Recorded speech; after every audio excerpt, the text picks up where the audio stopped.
보여준 토토로는 과연 어떤 존재일까? 그리고 두 번째는 특히 사츠키는 토토로를 어떤 존재라고 뭐라고 생각했을까? 토토로는 이렇게 보시다시피 굉장히 귀엽고 토실토실한 인형처럼 보이죠. 네. 하지만 토토로는 귀여운 인형이 아니라 도토리 나무의 신이에요. 그래서 사츠키는 처음엔 토토로를 만났다는 메이의 말을 믿지 않았어요. 왜냐하면 토토로는 눈에 보이는 존재가 아니니까요.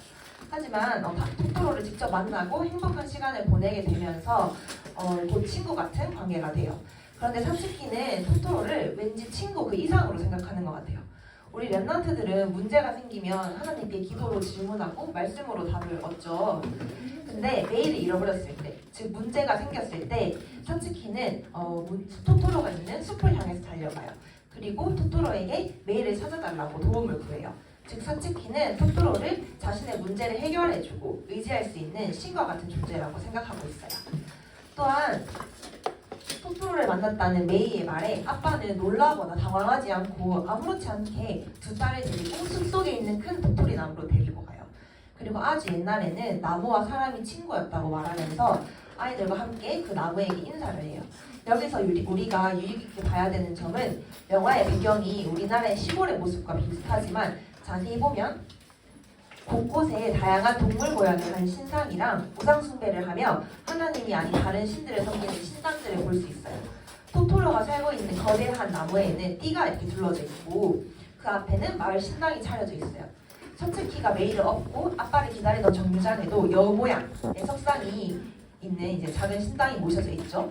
그리고 엄마의 건강을 기원하는 옥수수를 안고 엄마를 찾다 길을 잃은 메이는 석상들 앞에서 울고 있어요. 이처럼 영화 이제 이웃집 토토로 속 사람들은 도토리 나무인 토토로를 포함해서 자연과 동물들을 신이라고 생각해요. 그리고 그 신들은 우리가 생각하는 무섭게 생긴, 두렵게 생긴 귀신, 사편의 모양이 아니라 귀여운 인형 같은 모습이에요. 푸근하고 착하게 생긴 토토로처럼 마을 사람들 곁에 있으면서 문제를 해결할 수 있게 도와주죠. 처음에 메이는 이제 막 그 먼지물 유령들을 보면서 메이는 무섭지 않아 라고 이제 애써 겁먹지 않으려고 노력하기도 하고 사츠키도 토토로와의 첫 만남 때는 약간 겁에 질린 모습을 보였어요. 하지만 토토로와의 관계가 깊어질수록 자연과 신당은 무섭지 않은 친근한 곳으로 느껴지게 돼요. 영화 제목을 그냥 토토로가 아니라 이웃집 토토로라고 한 것도 바로 이 점을 강조한 거예요. 도토리 나무의 신은 우리의 이웃집에 살면서 언제나 가까이서 친절하게 사람들을 도와주는 존재다. 이렇게 의미했다고 볼 수 있어요. 옛날부터 하나님을 떠난 사람들은 하나님을 대신해서 태양이나 산, 나무, 바위 같은 자연이나 아니면 소, 코끼리, 원숭이 같은 동물들을 신으로 섬겼어요. 하나님이 아닌 자연과 동물 그리고 식물을 믿는 것을 애니미즘이라고 해요. 그래서 영화 이웃집 토토로는 도토리 나무의 신인 토토로를 우상 숭배하는 애니미즘을 담고 있는 영화라고 할 수 있죠. 그렇다면 사람들은 왜 하나님이 아닌 자연과 동물을 신으로 믿게 되었을까요? 로마서 1장 20절에서 23절을 보면 창세로부터 다 같이 한번 읽어볼까요? 한번 시작! 창세로부터 그의 보이지 아니하는 것들 곧 그의 영원하신 능력과 신성이 그가 만드신 만물에 분명히 보여 알려졌나니 그러므로 그들이 핑계하지 못할지니라.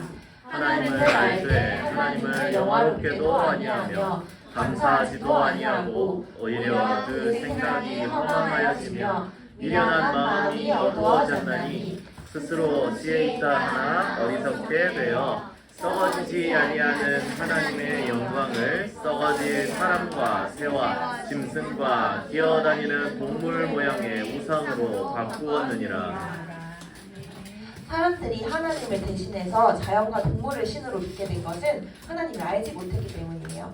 성경은 하나님이 이 세상을 창조하셨음을 하나님이 만드신 세상인 자연과 동물을 보면 알 수 있다고 말해요. 바위를 보고 나무를 보고 코끼리를 보고 원숭이를 보면 그것을 만드신 분이 하나님임을 알 수 있다고 말합니다. 그러나 하나님을 떠난 사람들은 하나님이 만드신 자연과 동물을 보고도 창조주 하나님을 인정하지 않고 오히려 자연과 동물을 하나님 대신 믿게 되었어요. 출애굽기 20장 3절과 호세아 13장 4절을 보면 성경은 하나님 외에 다른 신들을 섬기지 말라고 우리에게 말씀하고 있어요.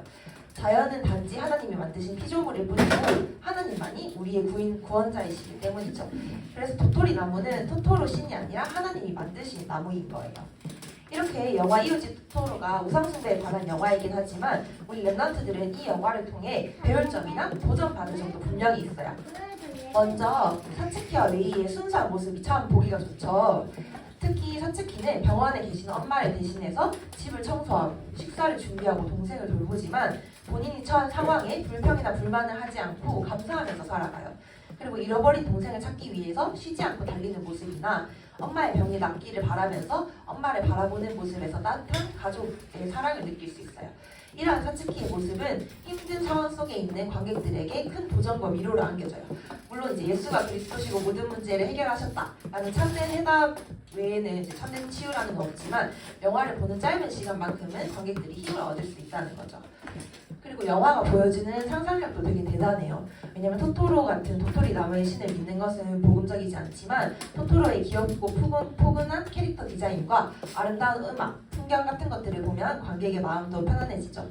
또 고양이 버스 다들 되게 무섭게 느꼈던 것 같은데 그래도 고양이 옆구리에서 이렇게 버스 문이 열리고 그 안에는 막 푹신푹신한 의자가 있고 또 바람처럼 빠른 속도로 이동하는 고양이 버스를 보고 있으면 아, 나도 타고 싶다라는 생각도 같이 들게 돼요. 우리 랩런트들도 그래서 하나님이 주신 지혜와 상상력을 가지고 진짜 복음적인 세계관을 표현할 수 있으면 좋을 것 같아요. 그리고 만일 이웃집 토토로가 하나님 자녀가 만든 작품이었으면 이러한 우상숭배라는 설정이 들어갔을까요? 안 들어갔겠죠. 이렇게 영화 속 이야기는 그 영화의 작가와 감독의 생각을 그대로 담고 있어요. 귀여운 토토로를 보고 나면 동물신, 자연신에 대한 거부감이 줄어들어요. 그래서 이 사진처럼 인형, 침대, 가방으로 만들어서 일상 속에 엄청 자연스럽게 자리 잡기도 해요. 이처럼 우리가 이야기에 빠져들고 몰입할수록 영화를 만든 사람들의 생각이 우리 마음에도 영향을 줘요. 영화 속 이야기들은 재미와 감동과 교훈을 줄 때도 많지만 불신자 작가, 불신자 감독에 의해 만들어졌을 경우에는 성경과는 전혀 다른 생각과 가치들을 전달할 때도 많다는 거죠. 하나님은 없다. 인간은 하나님을 떠나고도 행복하게 살 수 있다. 내 마음의 주인은 하나님이 아닌 나다. 이런 생각들이 자리 잡을 수 있어요. 어떤 사람들은 영화는 이제 단지 즐겁고 재밌게 보는 것이기 때문에 영화 속 메시지를 파악하고 그 안에 가치들을 분석하는 것은 영화의 재미를 떨어뜨리는 일이라고도 해요. 그래서 어떤 사람들은 또 복음과는 다른 가치를 전달하는 영화는 하나님 자녀로서 보면 안 되는 거 아닐까? 라고 생각하기도 해요. 여러분 혹시 이런 의견에 대해서 어떻게 생각하시나요? 정말 그런 영화들을 보면 안 될까요?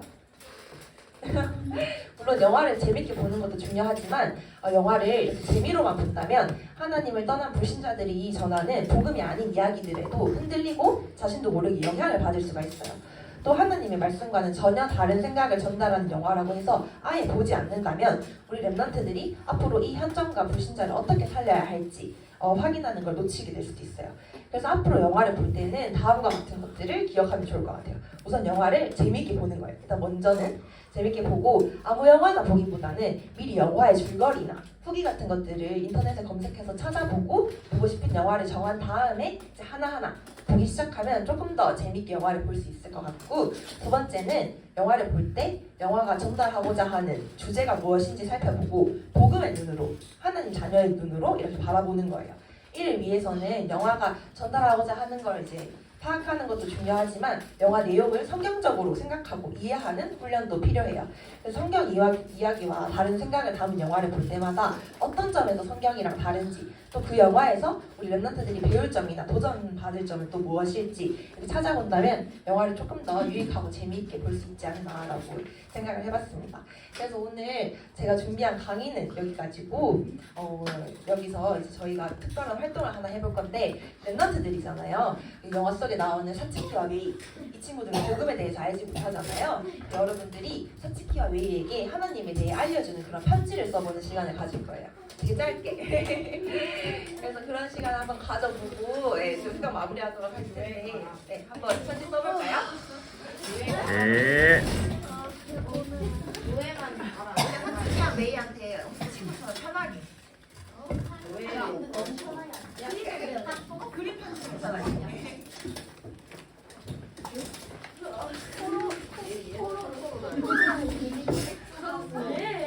메이야. 메이. 자, 일단 이따 선생님 또 다시 얘기해 주시겠지만 어쨌든 지금 감사의 박수 한번.